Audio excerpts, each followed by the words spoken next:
The relationship between Rayla and Callum is the heart and soul of the Dragon Prince. This is the show about the necessity for elves and humans to transcend the violence that has plagued relations between them in the past, instead progressing into a new era of peace and understanding, with the two societies collectively building a better world. However, there is thankfully nothing saccharine or over-sentimental about this. There are no shortcuts.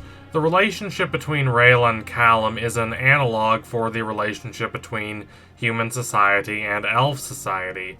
It's hard, even though they have more in common than they originally believe.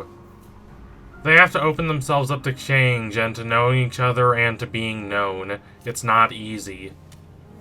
I don't mean to suggest that the relations between Rayla and Callum are merely allegorical to the relations between elven society and human society.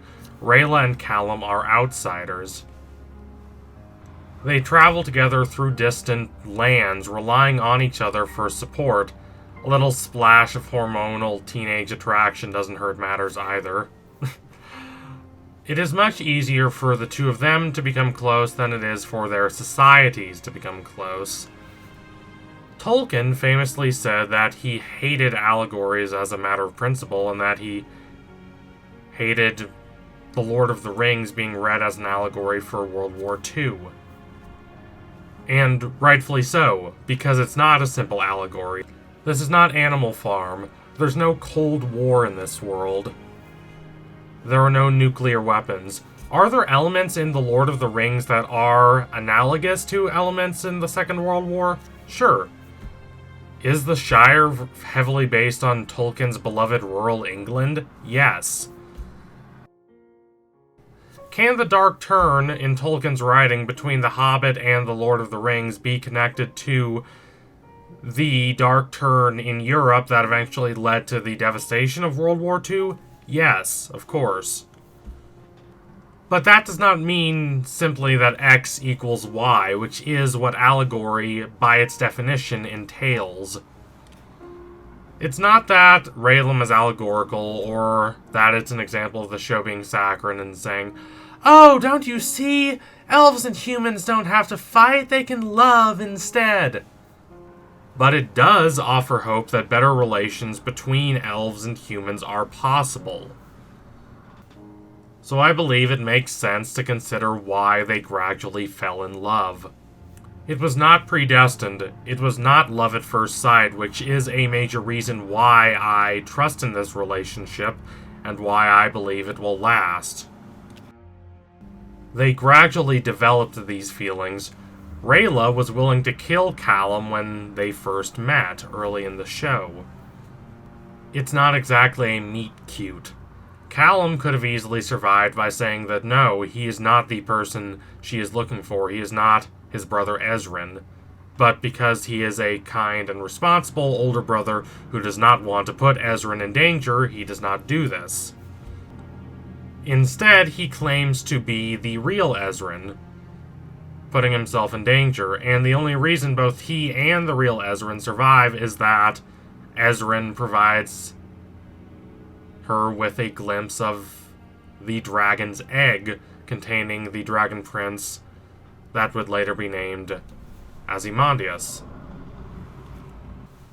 No, Rayla realizes, the Dragon Prince is not dead, as had been popularly believed. As she is already more sympathetic to humans than she would readily admit, and more sympathetic than her society would allow, she takes this as an encouraging sign that there can be peace between elves and humans, that the relations between the two groups do not have to go on as they have been. Rayla, for the record, is no less awkward than Callum, but she is less open about her awkwardness. While she is a caring and compassionate person, she is afraid of exposing that side of herself because she is afraid of being hurt, and she has reason to be. Her parents are considered to be traitors to Xadia. They're considered to have run instead of defending the dragon's egg, even though we realize in the flashbacks that this is not the case, that Rayla's parents were the only ones to protect the egg. And it is because of them that Viren did not destroy the egg. Rayla's mother kind of played to his arrogance and tricked or persuaded him into keeping the egg alive. Imagine never seeing your parents again, and then hearing that your parents were traitors. It's a burden made all the worse by how the elves don't entirely trust Rayla because of what they believe her parents did. Her reaction to this is to become a Modeladian Citizen. She becomes an assassin, hunting down humans out of revenge for what they supposedly did to Thunder Avazandum's egg. It is the only way she knows how to prove to a skeptical Xadian society that she is one of them, that she is not a coward or a human sympathizer. However, the facade is not the real her. Rayla does in fact care about humans. As a Xadian, she has been raised that all living beings deserve respect.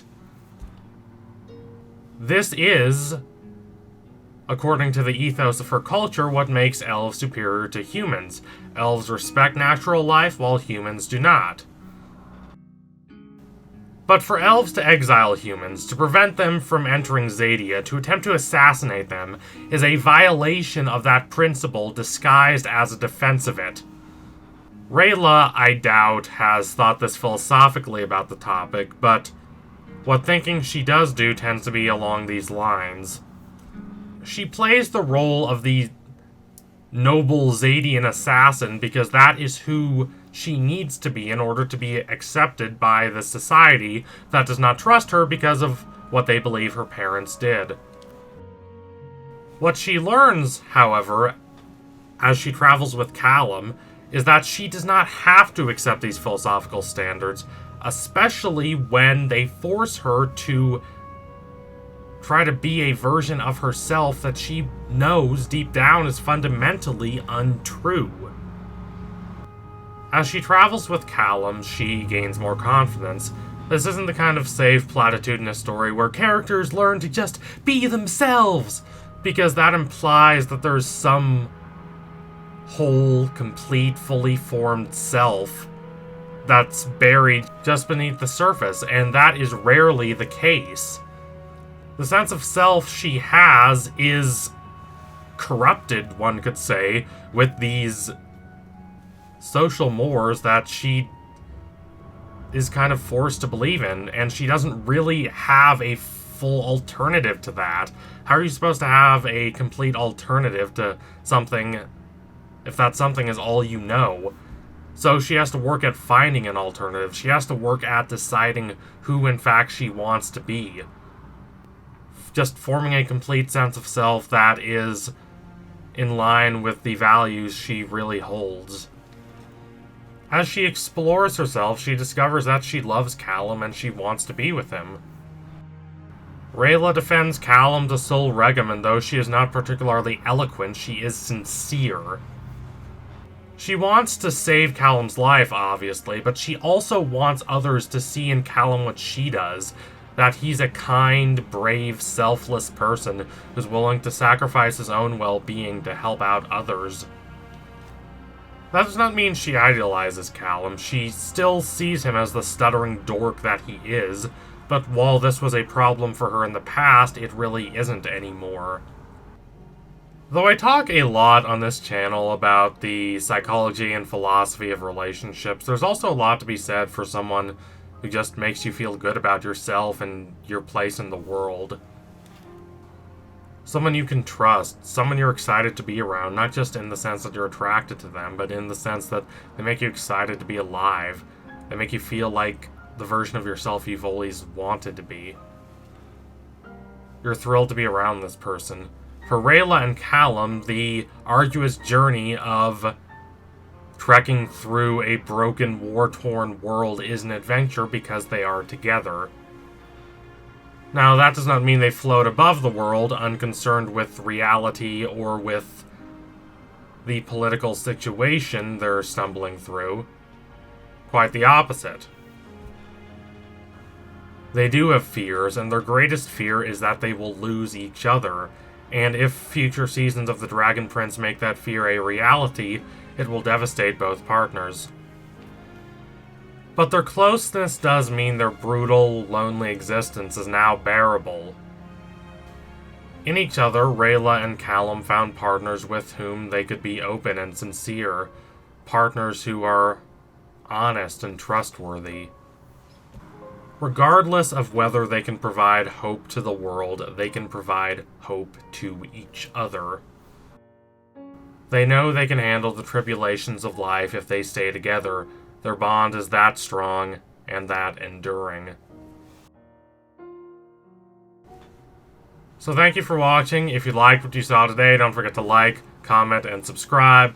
Donate to my Patreon if you can and you want to see more videos like this. Keep watching The Dragon Prince. It is an empathetic, caring, compassionate show that is only getting better with time. I am so excited they are getting a Season 4, and I cannot wait to see what they are going to do with it. Stay tuned. It's going to be great. So anyway, watch my next video. If you want to see more like this, it will be coming soon. Thank you all again. Adios, comrades.